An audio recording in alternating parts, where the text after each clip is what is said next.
ఒక కలశాన్ని స్థాపించి ఆ కలశంలో ఆ జలాధిష్టాన దేవత అయినటువంటి వరుణాంతర్యామి పుండరీకాక్షుణ్ణి ఆవాహనం చేస్తారు.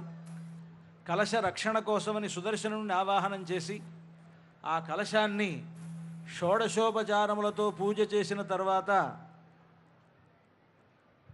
బ్రాహ్మణులు వేదవేత్తలైనటువంటి వారంతా కలిసి పుణ్యాహం పుణ్యాహం పుణ్యాహం అంటూ వారంతా ఈరోజు మంచి రోజు, ఈరోజు మంచి రోజు అని చెప్తారు. పుణ్యాహం అంటే మంచి రోజు అని అర్థం. అలాగే ఈరోజు మంచి రోజు అని చెప్తూనే పుణ్యాహం కర్మణోస్తు అంటారు.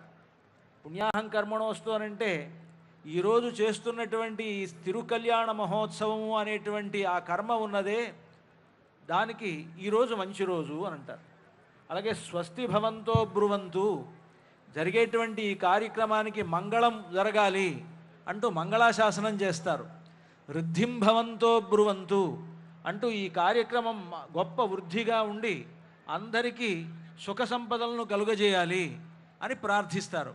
ఇలా ప్రార్థించిన తర్వాత ఆ కలశంలో ఉండేటువంటి తీర్థాలను వేదమంత్రములతోటి అభిమంత్రణం చేస్తారు.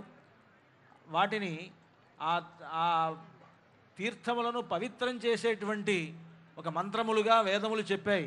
అటువంటి ఆ మంత్రములతో పవిత్రమైనటువంటి ఆ తీర్థాన్ని ఇక్కడికి వచ్చినటువంటి మనపైన, మనం తీసుకొచ్చినటువంటి ద్రవ్యములపైన, మనం కూర్చున్నటువంటి స్వామివారి కళ్యాణం జరిగేటువంటి చోట దాన్ని ప్రోక్షిస్తారు.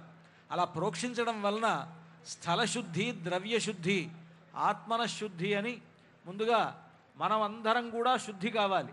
అదేవిధంగా మనం ఉన్నటువంటి ఈ ప్రాంతమంతా శుద్ధి కావాలి.